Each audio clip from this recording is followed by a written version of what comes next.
Há um direito fundamental à liberdade de imprensa. Eu até vou além. Há um superdireito fundamental à liberdade de imprensa, caracterizada, sobretudo, pela livre manifestação do pensamento, livre acesso à informação, livre expressão de 4 atividades: a atividade científica, intelectual, artística e de comunicação propriamente dita. Eu falo de um superdireito fundamental porque a liberdade de imprensa fundamenta, lastreia, elementariza a personalidade humana. É um super bem de personalidade, é um bem superior de personalidade. No sentido de que, sem liberdade de expressão, de informação, de pensamento, o indivíduo deixa de ser indivíduo, fica reduzido a subindivíduo. Já não é um sujeito, fica reduzido a subsujeito, não é? Subpessoa. É por isso que a liberdade de imprensa, por essas dimensões, é um super direito fundamental e um bem de personalidade superlativo, a ponto de podermos dizer, sem exagero, que a liberdade de expressão é a maior expressão da liberdade. E há mais.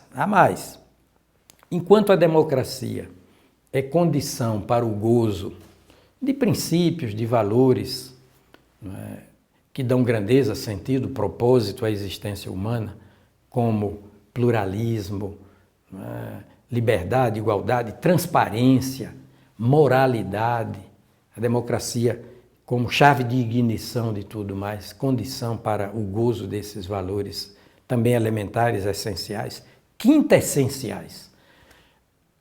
A liberdade de expressão, ou melhor dizendo, a liberdade de imprensa, é condição para a própria democracia. É chave de ignição da democracia.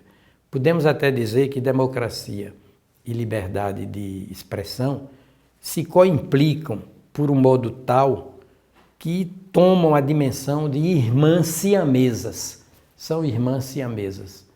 A liberdade de expressão, ou, num sentido mais técnico, a liberdade de imprensa e a democracia. E o Supremo Tribunal Federal, em sucessivas decisões a partir da ação penal, a partir da DPF, Ação de Descumprimento de Preceito Fundamental 130, e da chamada ADIM do humor, a partir daí, o Supremo Tribunal Federal consagrou a liberdade de expressão, a liberdade de imprensa em plenitude, vale dizer, independentemente de autorização, de licença, de censura, dizendo coisas assim: não é pelo temor do abuso que se vai proibir o uso. No Brasil, à luz da Constituição, quem quer que seja pode dizer o que quer que seja, respondendo pelos excessos eventualmente cometidos. Quem quer que seja pode dizer o que quer que seja, onde quer que seja, por exemplo, em praça pública, no uso da liberdade de reunião, com quem quer que seja, sozinho, portanto, ou ao lado de quem quer que seja. E quando bem entender, os conteúdos da liberdade de imprensa são insuscetíveis de censura, de autorização, da necessidade de autorização prévia. E não só o conteúdo, o que fazer da sua liberdade de pensamento, de informação, de expressão. Isso é insuscetível de censura, autorização, licença, mas o momento em que você vai entrar no gozo da sua liberdade de expressão, de informação e de pensamento. Você, o indivíduo, é que decide sobre o momento em que vai fazer uso da sua liberdade de pensamento, de informação e de expressão. Conteúdo e tempo de gozo, tudo isso é insuscetível de censura. Muito bem. Como o senhor analisa a evolução do direito à liberdade de expressão aqui no Brasil? Bem, a liberdade de expressão no Brasil encontrou momentos difíceis. Na Constituição, por exemplo, de 1967, de matriz, sabidamente, militar.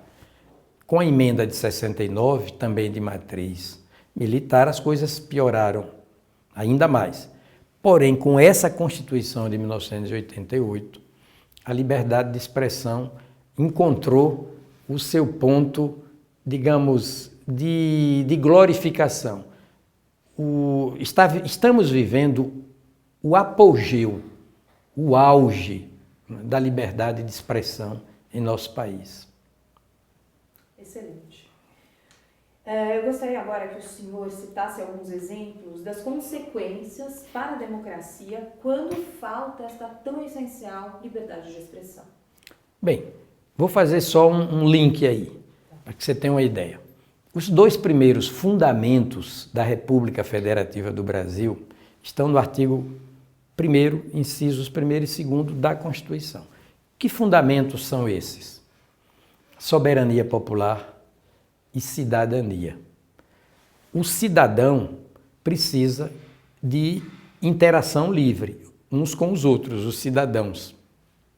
Eles precisam se comunicar, não é, sem peias, sem amarras, sem censuras. Esse diálogo livre, não é fundamental para que os cidadãos, no âmbito do pluralismo, não é, da diversidade de opiniões ideológicas, por exemplo, os cidadãos, com esse diálogo aberto, sem censura, livre, eles se inteiram das coisas. Se inteirar das coisas é tomar consciência delas. E eles passam, num segundo momento, por exemplo, quando do voto, no exercício da soberania do voto, porque a soberania popular se exprime sobretudo pelo voto, direto, secreto, universal, periódico. Então, no momento de exercitar a sua soberania com liberdade, com consciência das coisas, o soberano se baseia no que o cidadão conseguiu adquirir, obter, angariar. Ora, só em clima de liberdade de informação, pensamento e expressão é que é possível formar uma consciência livre das coisas. Então, como você alcançar o patamar da consciência, não é, da visão clara, livre das coisas, se não num clima de livre trânsito de ideias, de opiniões, de conceitos, de teorias, de informações. E tudo isso compõe, não é, esse caldo de cultura chamado liberdade de imprensa. Como o senhor avalia o papel da imprensa no combate à corrupção? Fundamental, porque como a liberdade de imprensa, não é... Desculpa, só vamos retomar do meu gancho, né? O que é fundamental? Então, o papel da imprensa ao combate da corrupção é fundamental. Só essa frase, por favor. Porque é fundamental para o combate eficaz à corrupção a liberdade de imprensa. Não é? O gozo da liberdade de imprensa em plenitude. Volto a dizer, sem autorização de quem quer que seja, sem licença de quem quer que seja, sem censura de quem quer que seja. Porque aí o princípio constitucional da transparência, da visibilidade das coisas, do desnudamento das coisas, sobretudo das coisas do poder, seja do poder político, do poder econômico, do poder religioso, do poder militar, não é? Sem liberdade de imprensa não há o império da transparência, porque é a imprensa livre, plenamente livre, que traz a lume, traz à tona as coisas que se passam nos bastidores do poder, por debaixo do tapete dos recintos palacianos. Não é? A liberdade de imprensa excomunga a cultura do bastidor e exalça, né, glorifica a cultura da ribalta, da transparência. O melhor desinfetante nas coisas do poder é a luz do sol. Né? Já dizia Louis Brandeis, um jurista e ministro da Suprema Corte norte-americana dos Estados Unidos. Então, é graças à liberdade de imprensa que se pode escancarar, né, os recintos em que se tramam golpes ao erário, por exemplo, saques ao patrimônio coletivo. Sem liberdade de imprensa, a corrupção não tem seus dias contados.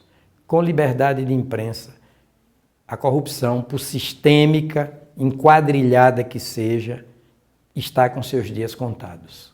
Muito bem. Eu vou pedir licença para o senhor um minuto. Bia, vai lá, pede silêncio, por favor, que a gente está gravando. Eu só vou... Tá, perfeita entrevista, é isso mesmo, muito obrigada.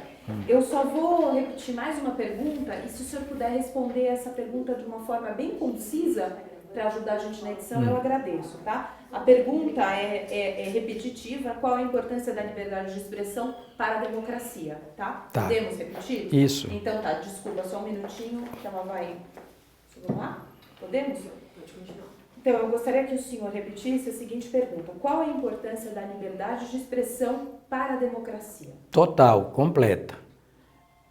A relação entre democracia e liberdade de imprensa é de unha e carne, de olho e pálpebra. São coisas indissociáveis.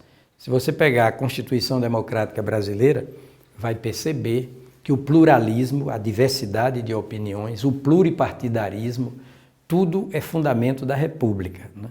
E vai perceber que são fundamentos da ordem administrativa, ou seja, de toda a administração pública, a legalidade, a impessoalidade, a moralidade, a transparência e a eficiência. Ora, a liberdade de imprensa, não é, coloca as coisas em pratos limpos, não é, revolve os escaninhos, não é, do poder econômico, do poder político, escancara o que se passa por trás dos bastidores. A liberdade de imprensa é o apogeu da transparência, é o auge da visibilidade, do desnudamento das coisas. E isso é um postulado democrático. Olha, democracia não é o governo do povo, pelo povo, para o povo, segundo Abraham Lincoln.